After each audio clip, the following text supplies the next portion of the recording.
오는 27일 치러지는 뉴욕주 예비선거의 사전투표가 내일부터 시행됩니다. 이번 예비선거에는 한인 시의원 후보 4명이 출마합니다. 뉴욕주 보건국이 산후 커버리지 기간을 기존 60일에서 1년으로 연장하며 인종이나 신분에 관계없이 모든 산모가 혜택을 받을 수 있도록 하겠다고 밝혔습니다. 며칠 전 워싱턴주 시애틀에서 한 남성이 한인 부부에게 묻지마 총격을 가해 한인 임산부가 숨진 가운데 전국 곳곳에서 애도와 도움의 손길이 이어지고 있습니다. 하지만 부부의 2살 된 아들은 아직 엄마의 죽음을 알지 못하는 것으로 전해졌습니다. 뉴욕시가 소기업 성장을 지원하고 일자리를 창출하기 위한 시티 오브 예스 정책을 발표했습니다.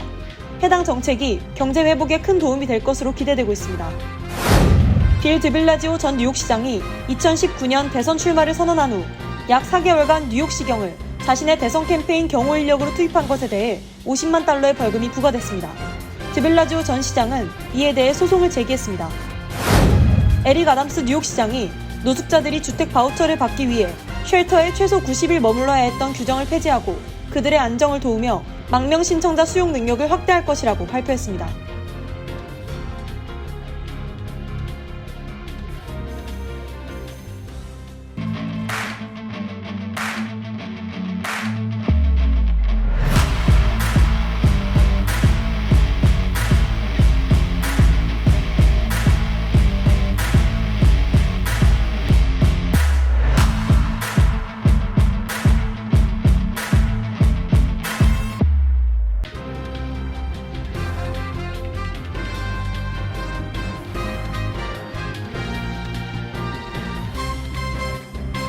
여러분 안녕하십니까?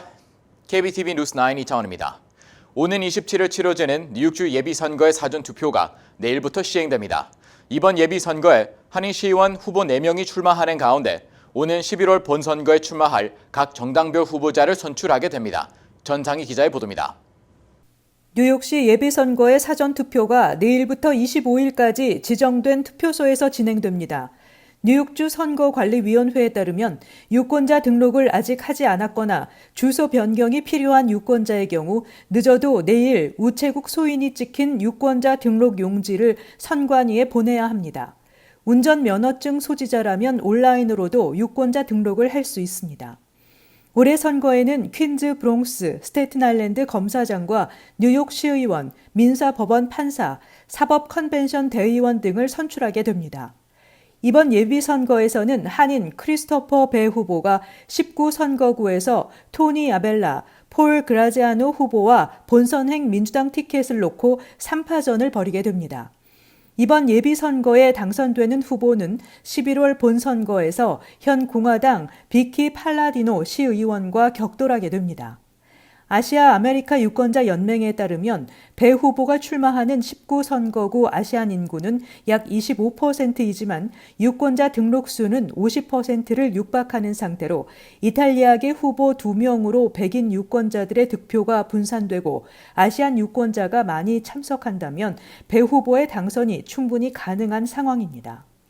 퀸즈 오클랜드 가든과 프레시 메도우 지역의 23선거구 린달리 시의원은 스티브 베하르, 루바야라 라만 후보 등과 경쟁하며 퀸즈 써니사이드와 롱아일랜드 시티 지역의 26선거구에는 현 줄리원 시의원이 한인 헤일리 김 후보와 경쟁합니다. 본인의 투표소를 확인하고 싶거나 출마자 정보는 뉴욕주 선관위 혹은 시민참여센터 웹사이트에서 확인할 수 있습니다. 시의원 선거의 경우 순위 투표제를 실시하는데 출마한 후보 중 유권자의 호감 순서에 따라 각 후보 이름 옆에 순위 번호를 선택하면 됩니다. 순위 투표를 원치 않을 경우 지지하는 1순위만 표시하는 것도 가능합니다. 1순위에 선택한 후보가 과반의 표를 얻을 경우 당선되며 과반 득표 후보가 없을 경우 가장 적은 표를 얻은 후보 1명이 탈락되고 탈락한 후보를 1순위로 적은 유권자들이 선택한 2순위 후보가 득표를 하게 됩니다. 사전투표가 마무리된 후 27일에는 예비선거가 치러지고 본선거일은 11월 7일입니다.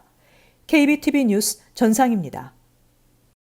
뉴욕주 보건국이 메디케이드와 차일드 헬스케어 플러스 건강보험의 산후 커버리지 기간을 기존 60일에서 1년으로 연장한다고 발표했습니다. 취약계층 산모의 건강 증진을 위해 인종, 거주지, 이민 신분에 관계없이 12개월의 산후 커버리지 혜택을 받을 수 있도록 한다는 것입니다. 자세한 소식 전상희 기자가 전해드립니다. 연방 메디케어 메디케이드국이 산후 커버리지 기간의 연장 혜택을 승인함에 따라 뉴욕주는 이민 신분이나 임신 결과와 관계없이 임신한 가입자에게 12개월의 산후 커버리지 혜택을 제공할 수 있게 됐습니다. 제임스 맥도널드 주 보건국장은 출산 후 1년은 산모에게 매우 취약한 시기라며 산후 커버리지 기간 확대는 인종, 거주지, 이민 신분에 관계없이 모든 개인이 안전한 임신, 출산을 하는 데 필요한 서비스와 자원을 받을 수 있도록 보장할 것이라고 말했습니다.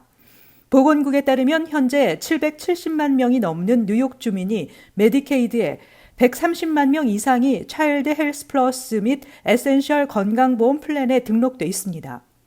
커버리지 기간이 연장됨에 따라 뉴욕 주민 최대 2만 6천 명이 추가로 임신 후 1년간 메디케이드와 차일드 헬스 플러스를 통해 건강보험 혜택을 받을 수 있게 됩니다.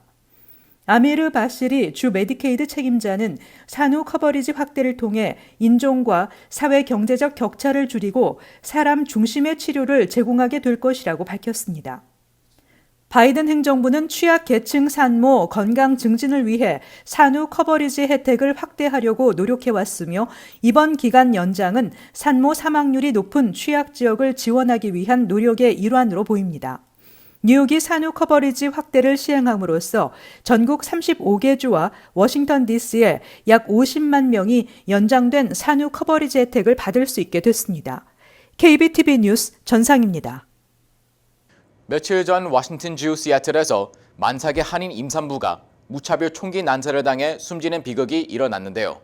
유가족을 위한 모금이 시작된 지 하루도 채 되지 않아 10만 달러가 넘는 성금이 모이는 등 곳곳에서 애도와 도움의 손길이 이어지고 있습니다.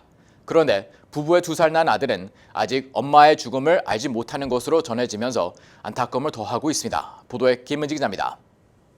시애틀에서는 총격에 숨진 34세 권이나 씨의 안타까운 죽음을 슬퍼하며 이들 가족을 향한 애도가 쏟아지고 있습니다. 함께 동승했던 37세 남편 권성현 씨는 팔에 부상을 입고 치료를 받은 뒤 태어난 상태지만 당시 응급분만으로 태어난 태아마저 얼마 지나지 않아 목숨을 잃었습니다. 임신 8개월째였던 권이나 씨와 그의 남편은 지난 13일 오전 11시경 이 부부가 운영하는 벨타운의 한 일식당으로 출근하던 길에 타고 있던 테슬라 차량 안에서 6발의 총탄을 맞았습니다. 경찰 조사에 따르면 용의자는 갑자기 한인 부부가 탄 차량으로 달려오며 총격을 가하기 시작했고 만삭이었던 권이나 씨는 총격범이 쏜 총에 머리에 1발, 가슴에 2발, 오른팔에 1발을 맞았고 이 중 3발이 치명적이었습니다. 2달 뒤 태어날 둘째 아기와 함께 만들어갈 행복을 그리고 있었던 내 가족의 꿈은 일식집을 불과 1마일도 채 남겨두지 않고 일순간 그렇게 물거품이 됐습니다. 권 씨 부부가 운영 중이던 일식당 옆에서 매장을 운영하는 마이클 호일은 그들이 믿을 수 없을 만큼 좋은 사람이었다며 이타적이고 매일같이 일했다고 그의 생전 모습을 떠올렸습니다. 권 씨 부부의 친구라는 한 지인은 모금 웹사이트인 고펀드미에 그들의 사연을 올렸습니다. 그는 고인은 시애틀에서 사랑이 넘치는 가정을 꾸리고 열정적으로 일했다고 회상하며 그의 2살 난 아들은 아직 엄마의 죽음을 알지도 못한다. 이 아이에게 엄마를 다시는 못 볼 것이라는 비극을 누가 얘기할 수 있겠나라며 슬퍼했습니다. 또 몇 주 뒤면 첫째 아들의 생일인데 아이는 엄마와 뱃속에 있는 여동생이 더 이상 이 세상에 존재하지 않다는 것을 어떻게 받아들여야 하느냐며 이 가족을 할 수 있는 한 돕고 싶다며 도움을 호소했습니다. 이어 사건 당시 남편 권 씨는 본능적으로 임신 8개월이 된 아내를 꼭 껴안아 팔에 총을 맞았다며 남편은 아내를 보호했다고 믿었지만 불행히도 아내는 4발의 총을 맞고 피를 흘리고 있었다. 남편 권 씨는 아기를 잠시 안아주며 작별 인사를 했다. 나의 친구는 아기를 한 번도 안아보지도 못했다라고 전했습니다.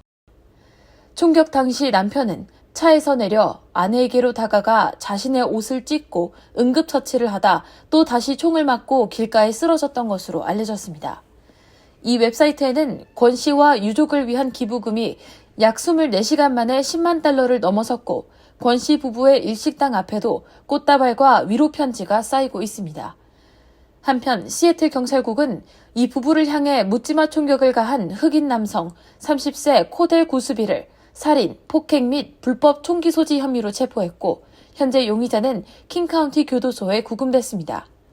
체포 당시 용의자는 경찰에게 내가 했다, 내가 그랬다라고 말하기도 했으며 그로부터 회수한 반자동 권총은 레이구드 경찰서에 도난 신고된 총으로 알려졌습니다.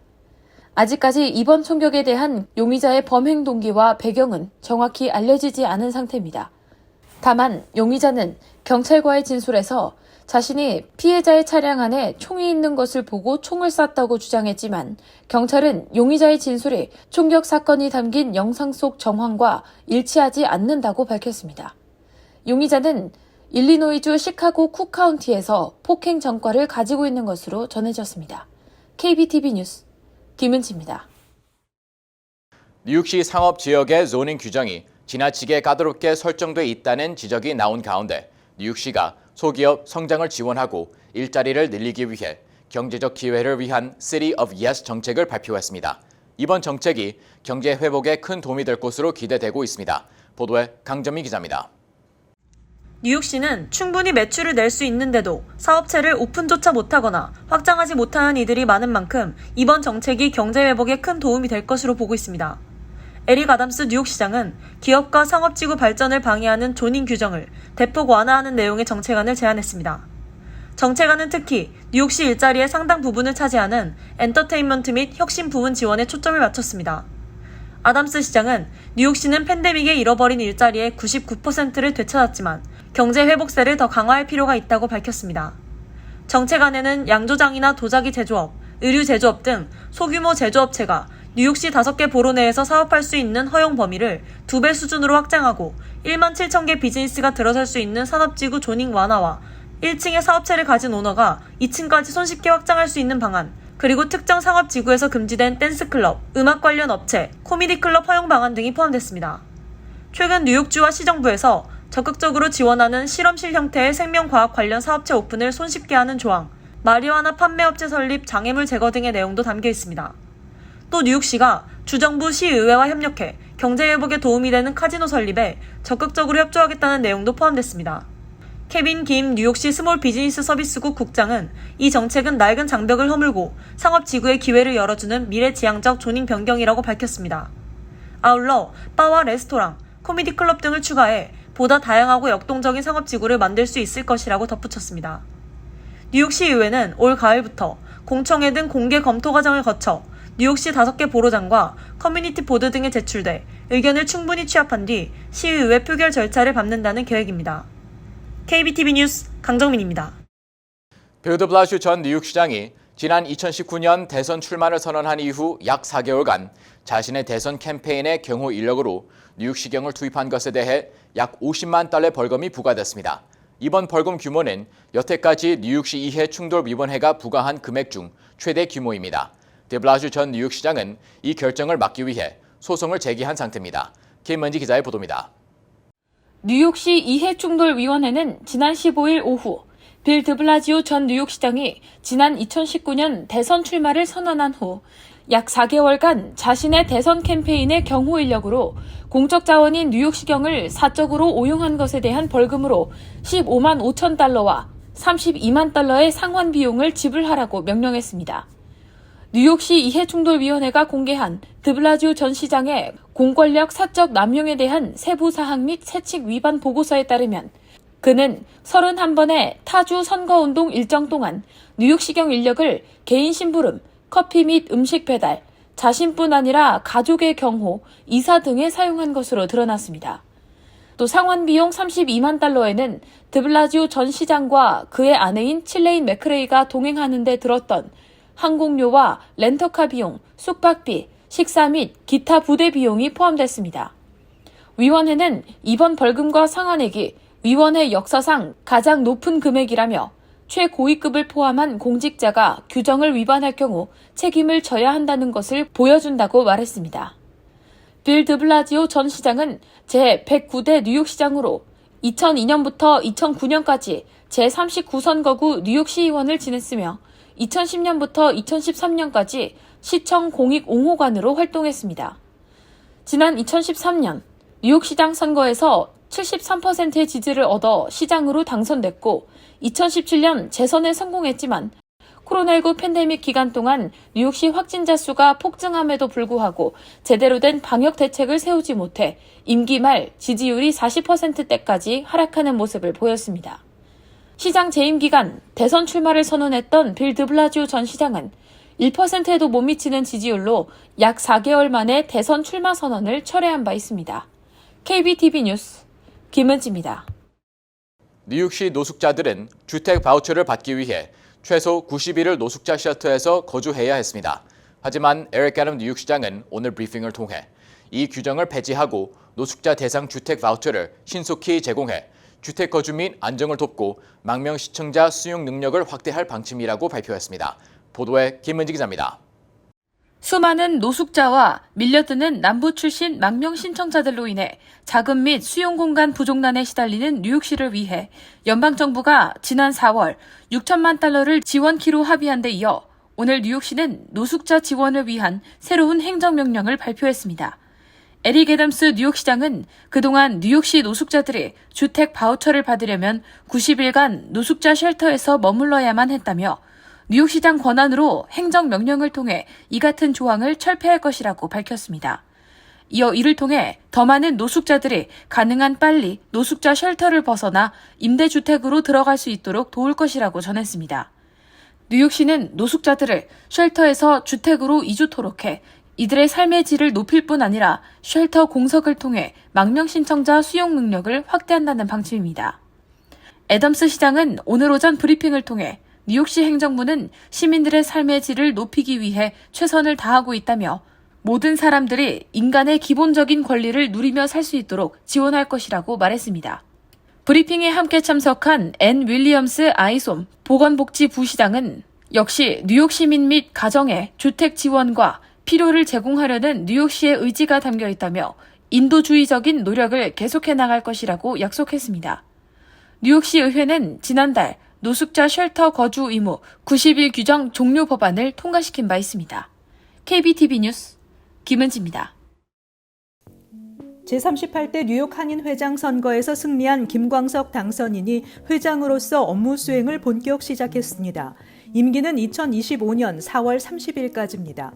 김 회장은 올해 선거는 여러 문제로 파행을 겪으면서 실질 임기가 줄어든 것은 불가피했다며 출범이 늦어진 만큼 최대한 속도를 내 빠르게 한인회 운영을 정상화시켜 나가겠다고 강조했습니다. 김 회장은 뉴욕 한인회관 열쇠 수령과 함께 본격적인 업무 인수인계 절차를 시작했으며 이를 위해 인수위원회 구성도 완료했습니다. 김성진 대 뉴욕 상공회의소 국제통상위원장이 인수위원장을 맡게 됐으며 위원회는 류재봉 전 뉴욕 퀸즈 한인회장과 김선혜 전 롱알랜드 한인회장 등이 선임됐습니다. 뉴욕시 교통국은 2021년 브롱스에서 공유 전기 스쿠터 프로그램을 시범 운영한 결과 약 11만 5,500명이 200만 회 이상 탑승한 것으로 나타났다며 내년부터는 퀸즈에서도 공유 전기 스쿠터를 탈 수 있도록 프로그램을 확장하겠다고 밝혔습니다. 퀸즈 지역은 전기 스쿠터를 운영하기 비교적 편리한 지형을 갖고 있으면서도 이용자 수요도 높을 것으로 예상돼 공유 전기 스쿠터 프로그램 확장 대상에 올랐습니다. 현재 교통국은 플러싱과 얼번데일에서 로치데일 빌리지, 스프링필드 가든 등 자마이카 인근 남쪽 지역까지 약 20스퀘어 마일 규모 범위의 공유 전기 스쿠터 프로그램을 도입하는 것을 계획 중입니다. 이에 따라 해당 지역에 거주하는 한인들을 포함해 약 60만 명의 뉴요커들이 공유 전기 스쿠터를 손쉽게 사용할 수 있게 될 것으로 보입니다. 라이프가드 협회는 미 전역 30만 9천여 곳 이상의 수영장과 해변, 호변 공원이 라이프가드 부족에 처해 있다며 절반 이상이 문을 열지 못하거나 운영 시간을 단축해야 할 상황에 직면해 있다고 우려했습니다. CBS 방송도 최근 보도에서 라이프가드 부족 사태가 올해 처음 있는 일은 아니지만 사상 최악의 수준이라며 뉴욕시의 경우 9% 급여 인상과 채용 시 일회성 특별 보너스 등을 제안했지만 여전히 필요 인력의 3분의 1만 충족된 상태라고 전했습니다. 관계자들은 코로나19 기간 라이프가드 양성 과정이 중단되고 비대면 일자리가 늘어난 영향이 크다고 분석했습니다. 뉴욕주 차량국이 오는 9월 17일까지 주 전역의 공연장에서 공연 관람 시간 동안 판매되는 주류를 구입하는 과정에서 위조된 운전 면허증과 운전 허가증, 비운전자 신분증 등을 사용하는 미성년자들을 뉴욕주 경찰국과 협력해 단속을 펼칠 계획이라고 밝혔습니다. 위조 신분증을 사용하다 적발되면 벌금이 부과되며 타인 신분증을 도용해 사용하다 적발될 경우 벌금 부과와 함께 운전 면허 정지 처분을 받게 됩니다. DMV는 지난해 여름에도 공연장에서 위조 신분증을 사용해 주류를 구매하다 적발된 건수가 580건에 이르렀다고 DMV는 지난해 여름에도 공연장에서 위조 신분증을 사용해 주류를 구매하다 적발된 건수가 580건에 이르렀다고 밝혔습니다. 잠시 후 커뮤니티 브리핑을 전해드립니다.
이어서 환율과 증시 전해드립니다.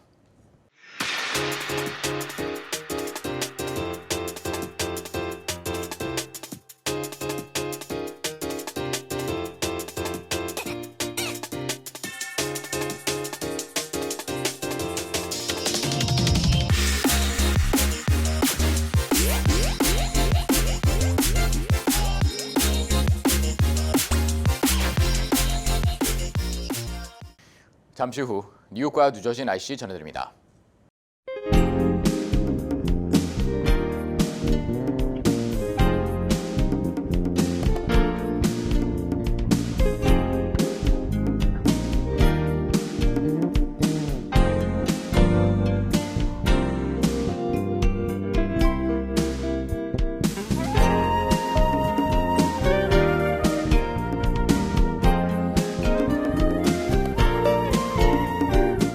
KBTV 뉴스9 마칩니다.